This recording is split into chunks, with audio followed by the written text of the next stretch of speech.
What happened when I tested the Fisher, plus some other stuff.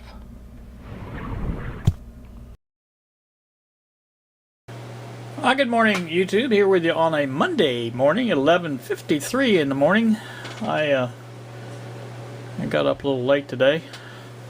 The conglomeration of this wiring mess you see in front of you is the Fisher, if you couldn't tell. I did hook it up using the voltage supply that I made over here, and it was a success as far as that's concerned. It was able to produce the 42 volts, no problem. And I did test this. I tested it not last night, but the night before last, and I'm just now getting around to talking about it. Really no change that I could see. I used my phone for the input, which, you know, is really pretty much the same output as you're getting out of the Fisher preamp. It's basically a line level input to the power amp. So I didn't see any change that I could tell. The right or the left channel is still clear. The right channel is still distorted. So I don't know what the next move is on this. I'd said something about the next transistor in line, but I'm not really sure. I'm thinking, you know, I replaced all of the electrolytic capacitors in this now, so that's not, they can't be a problem. I guess they could, but probably not. So I'm trying to zoom in on this one little thing here, if I can. My zoomer doesn't work too good. There it goes. And get down here a little bit. There it is. You can see it right there in front of you, if you know what you're looking for. This little jobby right here, that is a capacitor, I think. And now there's one on each channel, you know. So I'm just wondering if what type of capacitor that is. I'm not really sure. Anybody could tell me what it is? Let me zoom in a little bit more, maybe get a little bit better. Alright, there you go. That's zoomed in all, well, there it is, all the way. And see if I can get a little closer. Let me turn it around a little bit. That's what it looks like. So I'm just curious. It's got that red bulging top. It looks like a label, a silver label around it. I guess I could look at the, I don't know if the parts diagram on this is included on this. It may be, I'm not really sure. But that's where I'm, that's the only thing I can think of as far as capacitor wise. Now anything else that it could be would have to be a diode, well, I guess resistors. But look, an ant. I get these darn ants everywhere. They're killing me. Anyway, the what was I saying? The you know, I'm thinking it's probably an active type component. You know, transistor, diode. There are some resistors in here, but I think probably would help. Now it's going to be difficult at best to measure voltages on this like this. It really needs to be turned over the other way, and I can't find a really good way to work on this. It's just kind of difficult to do. So I don't know. Like I say, the only difference really of I have it here is the fact that I don't have to use the large Fisher stereo itself for the power. That was really the only thing I was using out of that whole mess when I had it in here, because I had the board out like this with it, you know, clip leaded in to all the connectors and things like that. So really no difference. I just need to be able to get it on the other side to measure voltages and things like that. So also thought about using the oscilloscope to check out what type of distortion I'm getting. I still think it's overdriven type of distortion.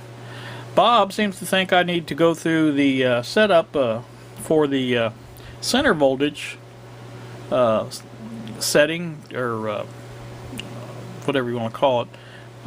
So I don't know if I'm going to do that or not. I may do it. It requires a couple of 10K resistors in series across a capacitor, and you have to measure the voltage across. That's supposed to be 0, and I don't know exactly all of it. I don't have it in front of me, but the thing I thought was strange about it, it basically outlines how to check, and then once you check, it tells you that it's supposed to be 0. Well, then it doesn't say anything about what to do if it's not.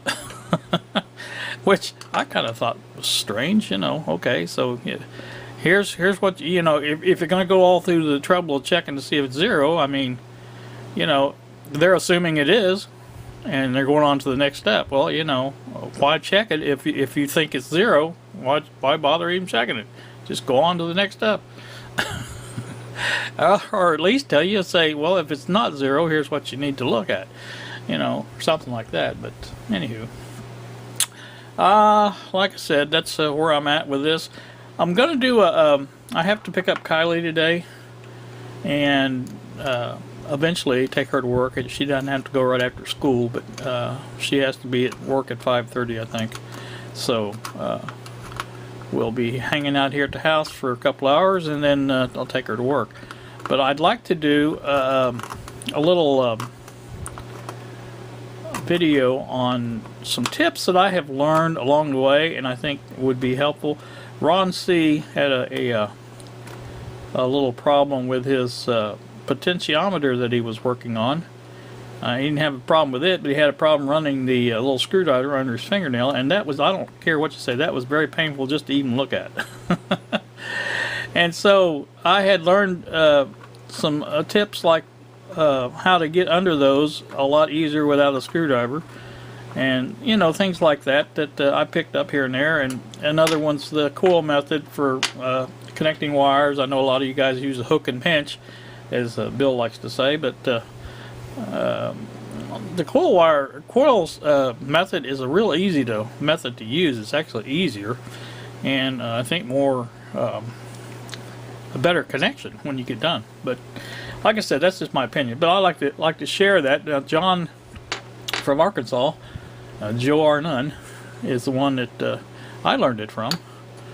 So you know, it's just stuff like that I've learned along the way that I like to pass along. So you know, you guys may not watch John or Don over at Restoral Radios or whatever, and you know, you may have not caught these things or whatever. And you know, I thought, well, I'd just share them with you guys and see how that goes. So that's about it for that, I think. Here I've done 8 minutes on just sitting here blathering about nothing. So let's see, on the voltage. Let me get out of this. See, I pressed the little thing on the screen that takes it from whatever to that, but it still doesn't work that good. Now there's our power supply, and it is working just fine. I have the I don't have that ordered yet, the resistor, but I'm going to. And I do have a bleeder resistor coming from Bob. If he can get to the mailbox, he's having the same problem I had the other day with the rain. So anyway, that's going to be fixed up here shortly and ready to go. And I'm also going to, like I said, put the doubler supply in there. We've been talking about that this morning, about how much current it's going to be able to supply and things like that. So I think it'll be just fine. So anyway, that's a down the road kind of thing. Anytime I work on the bench, it takes me a minute or two to get ready to go. And I'd like to, another thing, while I'm talking about this stuff, let me talk about this. You see the nice large right there, that's for my radio, and I want to get that off of here. I don't want things, you know, and just like this here for these lights, I want that off of here. I need a strip that's hooked up to the power away from the bench that I can plug those things into and have them stay on, you know. I don't guess they'd have to stay on, though, come to think of it, would they? I mean, the only time that well, yeah, I want the lights because that's when I want to turn the lights off, main lights off. I want those lights on, and the radio, it doesn't really matter, but you know, I kind of like to have it too. Because I leave a lot of times, I'll go off, turn the main power off, and leave the radio and the lights on, the little lights, and let it play softly. And so, yeah, I think I need that. Plus the battery charger that I planned on putting over that way. Obviously, it's on the power switch, and the only time it's on is when the main power is on. So it needs to be changed around. I think this new shelf over here that I'm going to be building. let me get you a shot of this. This is good. You'll love this. This is my mess. This is how it looks. It's just so funny. That's how that has gotten to be right now. And you know, I've got the lower shelves full of junk too. And so yeah, I need more space, more shelf space. The only thing I'm having a problem with deciding is how I'm going to work on this light here, as far as what I'm going to do with it once I put the shelves in. I like the light because it's great for working on the bench stuff, but I'm thinking about putting it up a little higher and down at an angle. I don't know. We'll have to think about it. But anyway, that's stuff that's got to be fixed too. So let me turn you around. Yeah, see, now I'm up to almost 12 minutes. Just sitting here talking. You guys have a pleasant day. Thanks so much for watching, and we will see you. That's you right there.